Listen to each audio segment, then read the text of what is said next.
Tuesday's election results mean for Texas and the United States. Good evening, I'm Edel Howland. Welcome to Red, White and Blue. Well, that's a wrap on what many have called a most tumultuous election season. From the national race for President of the United States to locally high-profile races such as Harris County District Attorney and Sheriff.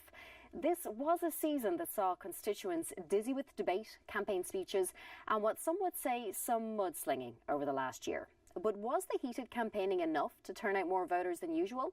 Like the rest of the country, Houston has seen voter turnout slowly dwindle over the past few election seasons. So this evening we ask, how was voter turnout this election season? What lies ahead for the newly elected president? And were there any surprises or upsets this election season? To help guide us through this evening's discussion, we are pleased to welcome Jay Eyre, Assistant Professor of Law and Policy at Texas Southern University, Dr. Bob Stein, Lena Goldman Fox Professor of Political Science at Rice University, and Dr. Brandon Rottinghouse, Associate Professor of Political Science at the University of Houston. And as always, leading our discussion, our hosts, David Jones and Gary Polland. Well, Gary, thank you, David, for your congratulations. You did such a wonderful job in describing what was going to happen. I did. That's why I'm going to go to an academic question rather than what happened, victory lap. What happened? I'll let you do the victory lap. The silver lining of this, in 6 out of the last 7 presidential elections, the Democrats have won the popular vote. Should we get rid of the Electoral College and give the Democrats a chance to win something? Well, let me say this. First off, it's a great question, except for the fact that we're not going to get rid of the Electoral College. That would require a constitutional convention and fundamental changes. But I think the larger question is really what are the Democrats going to do to sort of regain the opportunity to win at on a state-by-state level. The assumption had always been that there was a built-in structural advantage for the Democrats in the Electoral College in the way the states were broken down. That was not the case because the map essentially got redefined, largely because of the success Trump had in the industrial Midwest. And that's something that I think we have to see if that's going to be a long-term trend. The idea of red and blue has been flipped now, or is that something that's just a one-election situation? So Bob Sanders and Bob in polling, did you see it coming? Oh, no. Sure let me make truth in advertising. My colleague Dick Murray, Brandon's colleague, and I did a poll for U of H statewide in Harris County. That's the only poll that I could take responsibility for, along with Dick. And we were, of course, congratulations on that marked straight on. And I wanted to say, patting myself and Dick on the back, we were exactly correct on the mayor's race, which was even a harder one because we called it at 42, and it was 4,300 votes difference between Bill King. And the simple fact of the matter is polls are not inaccurate. They sometimes get used and manipulated in bad ways, and there's always bad practices, but polling's not rocket science. It's straightforward and simple. And I can tell you why Trump did as well or as poorly, or why Hillary Clinton did as well. But to your first question about this is an election, I think that I suspect if we were 4 years ago or 8 years ago, the Republicans would be saying the same thing. Sometimes people lose elections. Important thing about elections is the loser believes it's a fair election. Hillary Clinton and even Donald Trump comported themselves very well. I give her even higher points. I was a little worried that had the reverse happened, Donald Trump said, I'll let you know.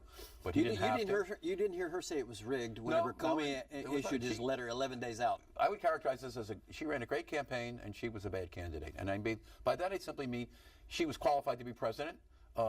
She had experience. But the simple fact of the matter is she was not a candidate who ran well with voters. And if you look at the exit polls, this isn't a hard race to figure out.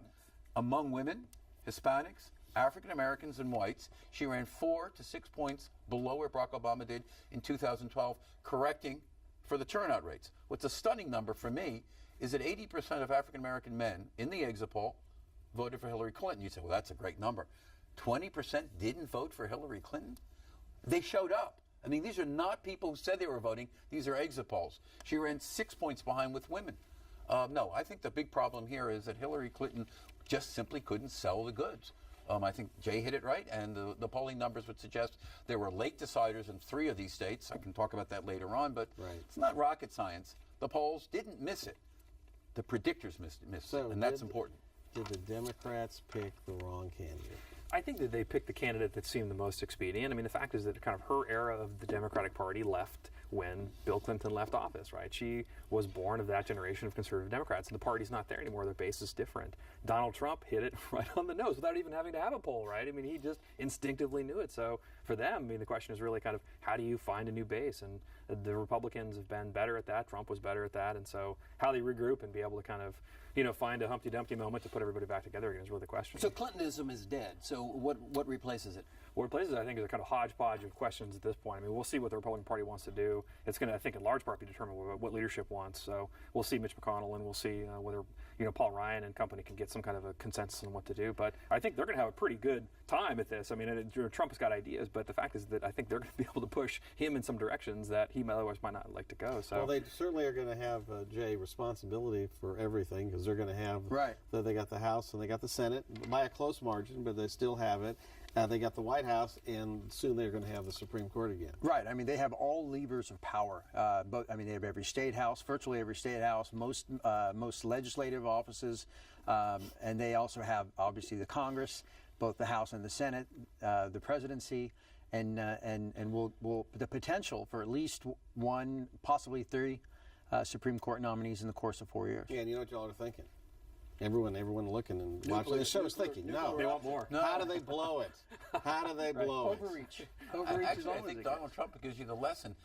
There are a lot of things that Donald Trump promised that either can't deliver on or, more importantly, doesn't know how to deliver on.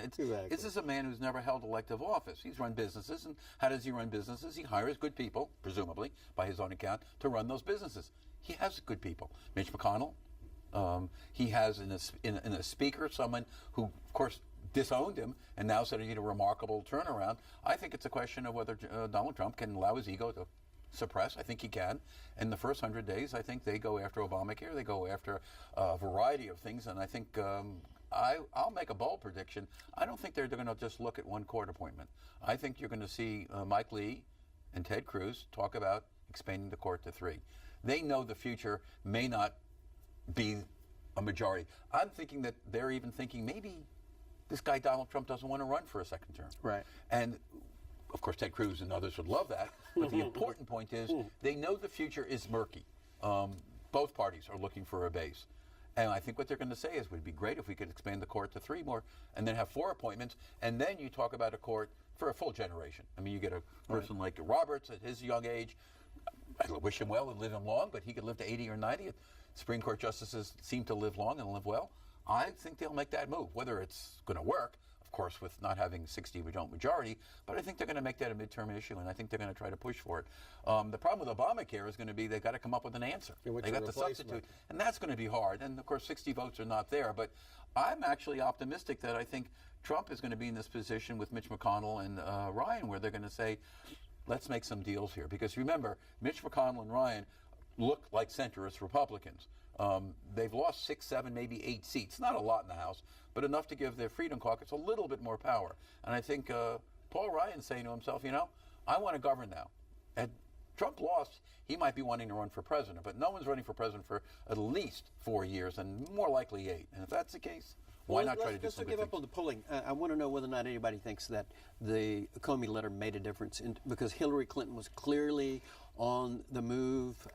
Polling data was suggesting that she had 4 to 7 points, and then it rapidly declined after the Comey letter. I mean, did it do her in? I looked at 2 polls. A colleague of ours, Charles Franklin at the University of Wisconsin, now at Marquette, did a before. He was in the middle of the field, so we had a kind of a before and after. Charles said something I think it makes a lot of sense. It wasn't so much that it hurt Hillary, is it took a lot of pressure off of Donald Trump on the sexual assault question. Trump was reeling, and we saw it in my own poll with Dick, 5% of Republican women simply could not handle this and had to say they couldn't vote for Donald Trump, maybe not Hillary.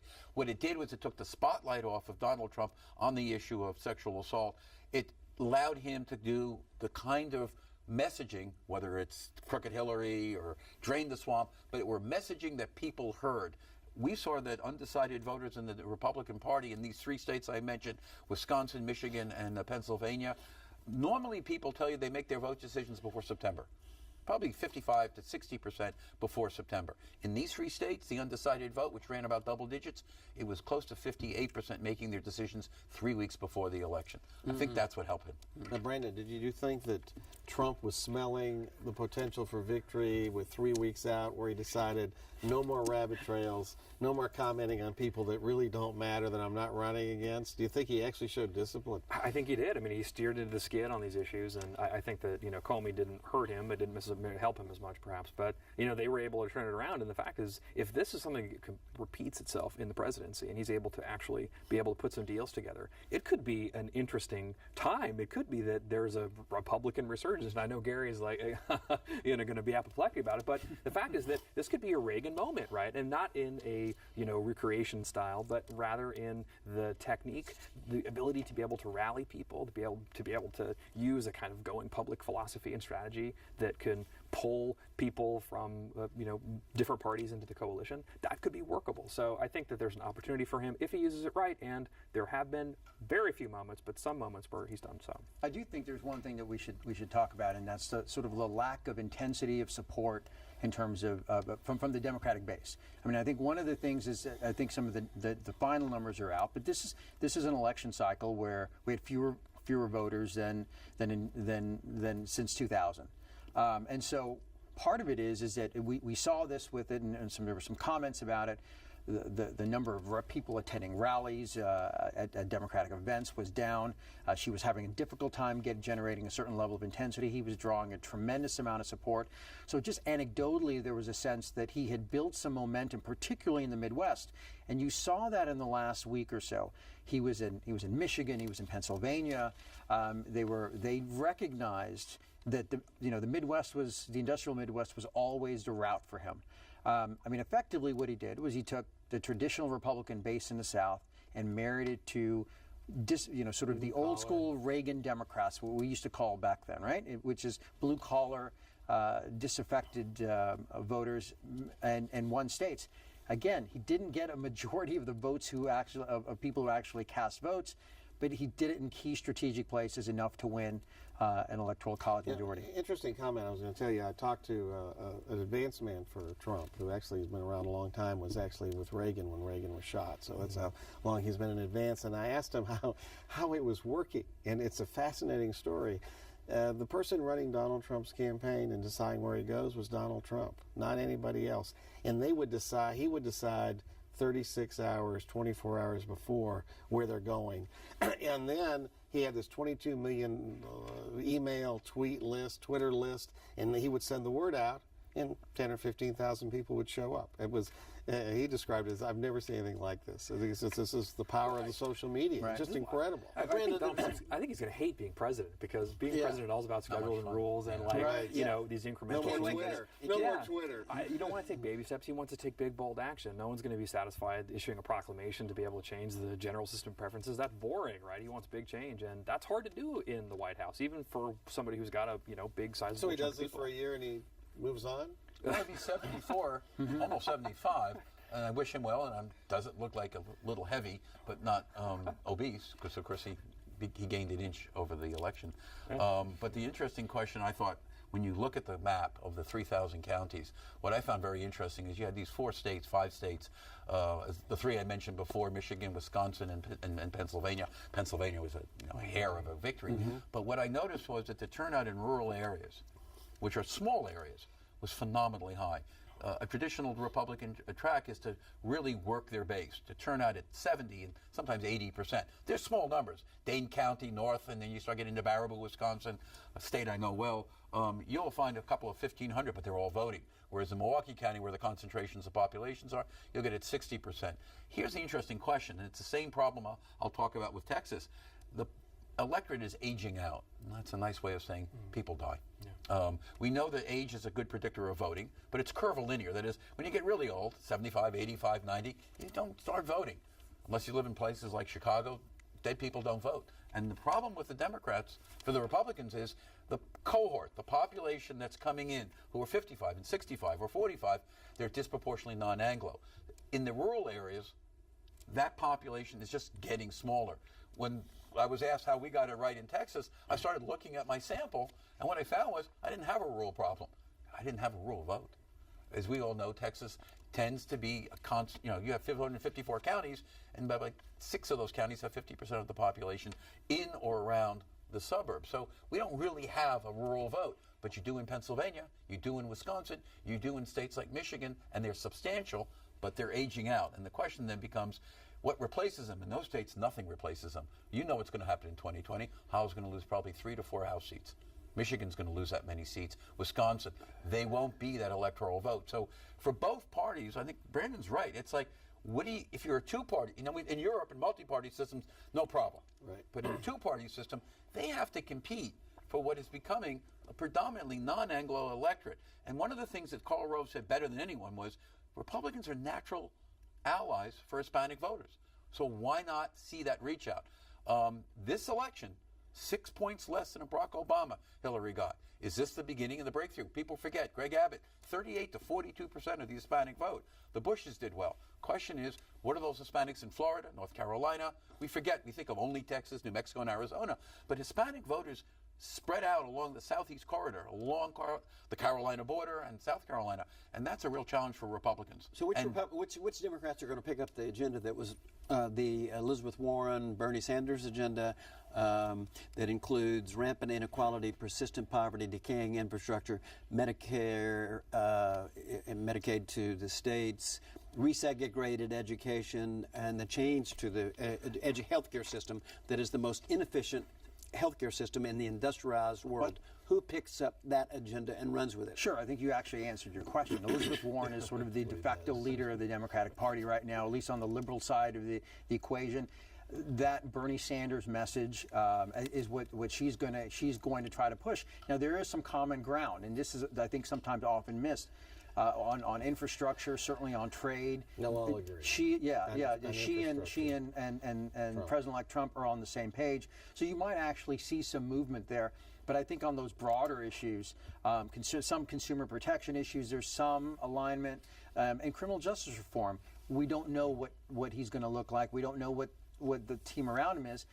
But for the Democrats, it's a real challenge, because do you continue with do you say to yourself, this election says, hey, if we had run someone more like Bernie Sanders, would we have been successful, or do we need someone who is it more a sense of newness, change, an outsider? Because Bernie Sanders was an attractive candidate, but remember, Bernie Sanders was unable to appeal to minority candidates, to minority voters, which is still a core portion of the Democratic Party. So, I mean, if the future is young, the future are African Americans and Hispanics and professional women. The idea that getting a candidate that appeals to that is probably where you want to go. Warren obviously is the key one. The biggest problem for Democrats, they have virtually no bench. Exactly. The entire star power of the Democratic Party exists right now with one person. Well, they could run Barack Obama's wife. No, I think they have Tim Kaine. And then the thing was, when Tim Kaine got the nomination, it was a progressive wing of the party. Are you kidding me? Is this like a joke? He's Tim Kaine. I mean, he was really weak. As a candidate or as a legislator? Oh, as a candidate. As a legislator, he may be wonderful. I mean, I think as a legislator, he's proven to do something that I think very few Democrats in the Senate, and I think that one of the interesting issues in the in Trump's administration is how House Republicans deal with Senate Republicans. Senate Republicans have been run over by House Republicans. And the interesting question now, with Ted Cruz going over and being half a House member than he has in the Senate, I think there's a desire for the institution of the Senate to, with a very close vote in the Senate, assert themselves. And I think what you're going to start seeing are people like Kaine being able, as he'll go back to the Senate from Virginia, being able to cut deals. And I think the real question is, can he be that centrist Democrat? Well, that's interesting. A lot of Democrats didn't like his nomination. Actually, I thought the polls I looked at, nobody knew who he was. Right. I mean, he was really, Pence had a little bit more visibility because of Donald Trump's problems, and he was always sort of like the mother cleaning up for it. But no, I think Tim Kaine came out of this election really with... should have been Elizabeth Warren. Well, I mean Elizabeth Warren, they wouldn't have made any difference. Yeah. The vice president isn't on the ballot. No. Unless you're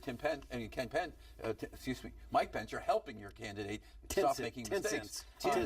We got to move to Texas and Harris County. Okay, so Brandon, interesting question. A great night for Republicans pretty much around the country. Yeah. And in Texas, they won all the statewide races. in Harris County Republicans won 0 countywide races. Yeah. They got stomped. What happened?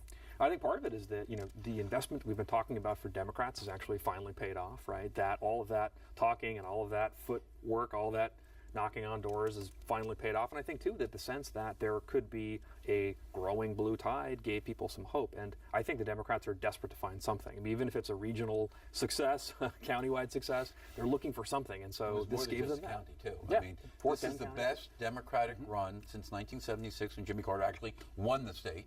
And the other thing again is just forget about polls. Don't even look at the vote. Just look at the voter registration list. Some 337,000 new registered voters, call it from 2012, 13, and 14. But what's important here is that about 117 to 127,000 of them are Hispanic surname voters. They're not kids. They're not 18 to 35. They're not 35 to 40. They're started 44. And the annotated histories now are showing us they're voting with some regularity.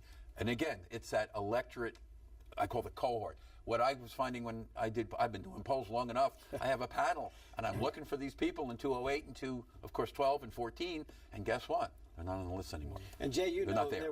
there was another time whenever the Democrats swept everything and had everything but the DA's office, but all judges in an event. In 2008. It was a sweep. It was a sweep. Close to Wasn't it. quite Close. nothing like nothing like that. this.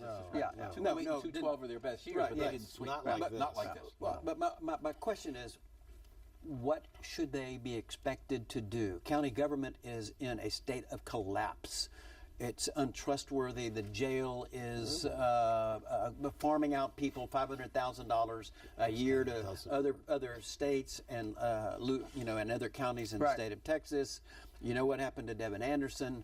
The head of the forensic toxicology department resigned. I mean, don't the Democrats owe us something in terms of a county agenda as far as I think doing they something? have one, and I think if you look at what Kim Ogg has run on the idea of sort of bail reform, some issues related to dealing with marijuana, how we deal with marijuana arrests, trying to clean up the system as a whole. You see the same thing with jail reform with the sheriff. I think by and large, there's kind of a more unified kind of progressive agenda. But to Bob's point, for years we've been talking about sort of the demography of the county changing, and we're starting to see it. But this was a success throughout the state, in every urban county, and in many of the diverse suburban counties. Fort Bend County was one as well. And so in some ways, you think of Texas, we always want to think of Texas as divided as a south or southwestern state. If you look at it, we're really more of a southwestern state, and this kind of, I think, in some ways reinforces that. But I think for the Democrats, this bodes really an opportunity in Harris County, not just for 2016, but for 2018, when they've struggled in those by-election times, largely because the generic Democratic vote. Judges won. We all won all 24 races. I shouldn't say we. Democrats won all 24 races. Yeah, you can say we. and the margin by which they won, somewhere in the neighborhood between 4 to 6, 4 to 8 points, is significant enough in that it's something that can be carried over moving forward because of some of the spade work that Brandon's talking about. So it's time to start looking for a county judge, right? County judge, all the county officials, and anybody got a choice for a county judge? Rob? Too early. I think. I mean, well, Ed Emmett's not running again, so it's well, open race. we'll see. We'll see about that. Ed Emmett, in our poll, was the most popular elected official countywide. He was, and actually did better with some Democrats than he did with some Republicans. No, I understand that. How about, was there any value to the Harris County Republican Party's main slogan, Harris County Works, as a political slogan to drive voters to your candidates? I think the mistake the Harris County Republican Party made, and I think it's been no secret, I've said positive things about the chairman there, as that I think they ran away from the presidential nominee in a more aggressive way than I think some of the other counties had. And that did cost them. That, if you look at the numbers, Hillary Clinton clearly did well among, I think, some Republican women or some other Republicans.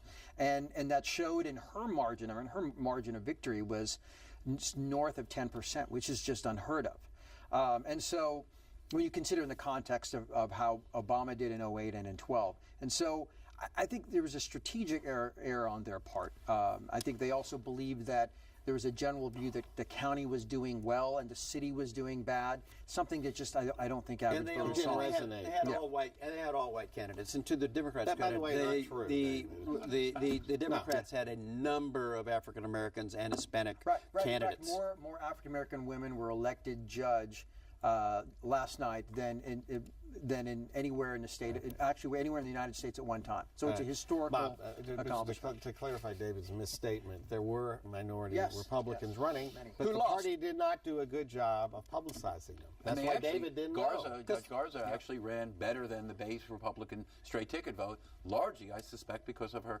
Hispanic surname. I And agree. someone got down there and Time's saw up, it. guys. which is Republican often not the base, case. This discussion could go on. Republican for base hours, knows exactly Edel. what to do David, with minorities. Thank you, Edel. Thank you, Gary. The debate continues. Remember, you can catch Red, White and Blue every Friday at 7:30 p.m. here on TV8 and again Saturdays at 6:30 p.m. We also invite you to visit us online and send us your comments. We want to hear what you have to say about the issues that affect Houston. You can submit your comments at houstonpublicmedia.org, on Facebook and on Twitter at RWB_8. And don't forget to like us. Thanks so much for watching. Good night.